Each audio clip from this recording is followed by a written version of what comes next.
President Bill Clinton wanted to know about UFOs. Ronald Reagan had an interest in UFOs. We know that Jimmy Carter, as a candidate, made a promise. If I'm elected, I'm going to find out what's going on with UFOs. And then he never said another word about them. Even presidents find out that they don't have the power to automatically release all this information. Today I'm going to be meeting a former sheriff of a small town here in North Dakota. He had an interesting encounter some time ago.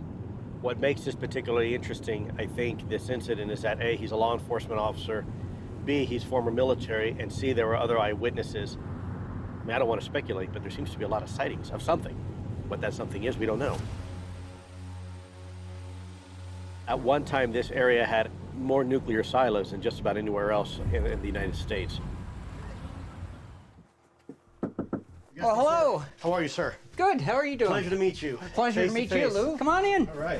I like your... Larry Gessner served for 11 years as a weapons specialist at nearby Minot Air Force Base.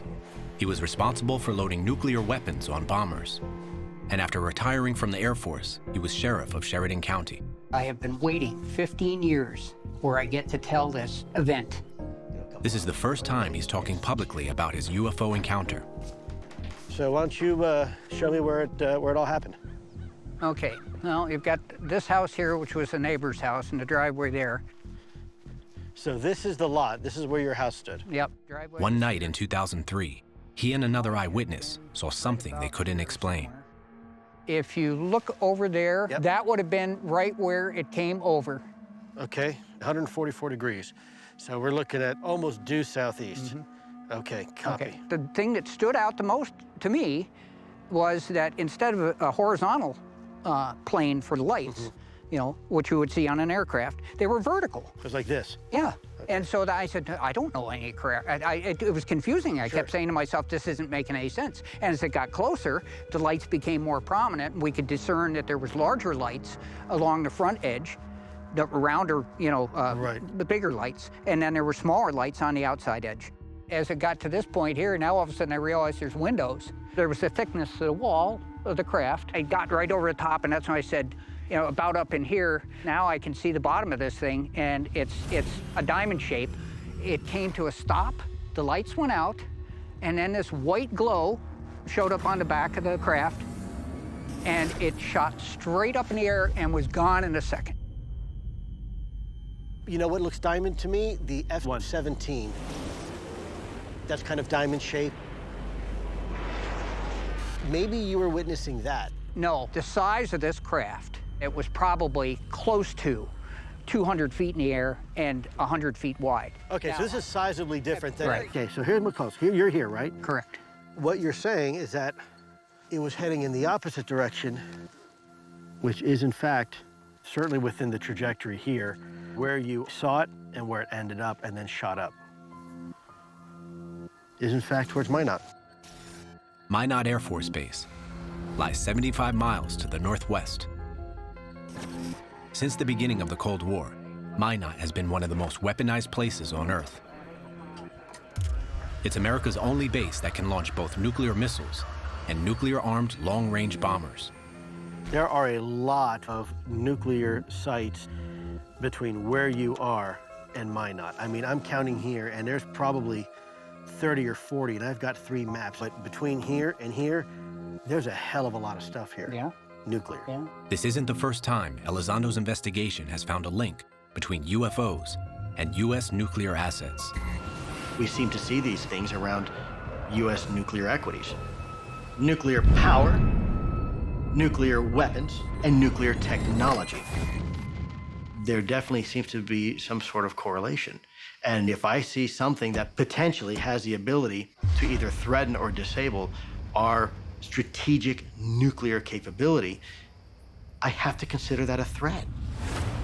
The progress that's been made in the last year is incredible, but there are still big secrets being kept. If that can be leaked out or released, even if it's a dribble, it changes everything. Next, Elizondo stops in Las Vegas. He is here to meet with investigative journalist George Knapp. Knapp has uncovered documents that may reveal a connection between UFO sightings and America's atomic arsenal. If anybody is going to be able to shed some light and help me better understand that relationship, I think it's you. Over the years, Knapp has filed Freedom of Information requests with the Departments of Defense and Energy This is from 1985. and interviewed scores of government eyewitnesses. These go way back.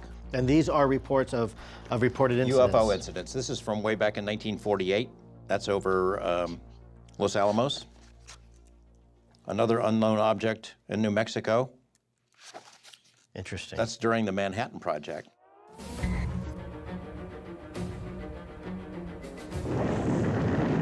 During the 1950s, the Air Force detonated more than 100 atomic bombs in above-ground tests in the Nevada desert.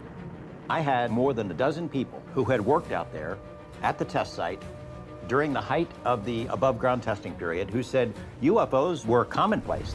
There were employees assigned to monitor UFO activity in connection with the tests. Sometimes they'd appear before the tests, oftentimes they'd appear after it, and once in a while they would appear during these tests. All of the nuclear facilities, Los Alamos, Livermore, Sandia, Savannah River, all had UFO incidents. This says if it's firmly indicated there is no domestic explanation, the objects are a threat and warrant more active efforts at identification and interception. Doesn't that sound familiar? Yeah. All copies were supposed to be destroyed. 3, 2, 1. In 1959, the U.S. introduced a deadly new addition to its nuclear arsenal, the ICBM, or Intercontinental Ballistic Missile. These nuclear-tipped missiles could strike targets more than 3,500 miles away. According to Knapp, UFOs now began to be seen at the new ICBM launch sites across the Midwest. What would be an example of one of the more compelling incidents? In Minot Air Force Base, UFOs appear over these missiles. Something enables the missile, and it's ready to go. In 1966, military personnel say a UFO appeared over Minot Air Force Base, 75 miles from Larry Gessner's sighting. They claim one of Minot's nuclear missiles allegedly activated as a UFO hovered above, then deactivated when it disappeared. A year later, a similar incident allegedly happened at Malmstrom Air Force Base in Montana. Military personnel there say a glowing red, oval-shaped object hovered over its missile silos, and all 10 of the base's nuclear missiles were disabled. They don't know what's causing it. They don't know how to stop it. That puts it all on the line. That tells you how serious this matter is. Over the next 2 decades, multiple U.S. nuclear launch sites would report alarming UFO incidents. But no one can explain why. Just think about this synopsis. At the facilities where we were first designing and building nuclear weapons, there were UFOs. At the facilities where we were testing the weapons, there were UFOs. At the bases where we deployed those weapons, on the ships, the nuclear submarines, all those places, all the people working there have seen these things. Are they all crazy? Because if they are, they shouldn't have their hands on nuclear weapons. Agreed. Either mass delusion or they're all right, but either way, we need to look into this. Yeah. The colonel of an American Air Force base and a lot of his airmen claim that something from outside the Earth's atmosphere landed at their Air Force base. They inspected it, they photographed it, they took tests on the ground where it had been and found radioactive traces. There are only 2 explanations for what happened that night. One explanation is that it actually happened, as Colonel Halt reported. The other is that Colonel Halt and all his men were hallucinating. Surely, to any sensible person, either of those explanations is of the utmost defense interest. This should be the subject of rigorous scientific investigation and not the subject of rubbishing by tabloid newspapers. I couldn't agree more. Lou Elizondo is in Virginia to continue investigating the link between UFO sightings and America's nuclear arsenal. Can we go back one more slide to the nuclear power plant? Sure. So this is the nuclear power plant, and this Yeah. facility was there while you were there. Oh, yes, it was there before I was there even. Elizondo's re-examining one of the most notorious UFO incidents in history. In 1980, Lieutenant Colonel Charles Halt was second in command of America's largest air base in Europe, RAF Bentwaters, 100 miles northeast of London. Cold War tensions were high, and the base was a pivotal part of NATO's defenses. RAF Bentwaters is the largest tactical fighter wing in the free world. We had A-10s, The mission of the base was if the Eastern Bloc countries came into Germany, the A-10s would go kill tanks and carry the war to the enemy heartland. Bentwaters often housed advanced test aircraft and experimental weapons. It was a stressful time.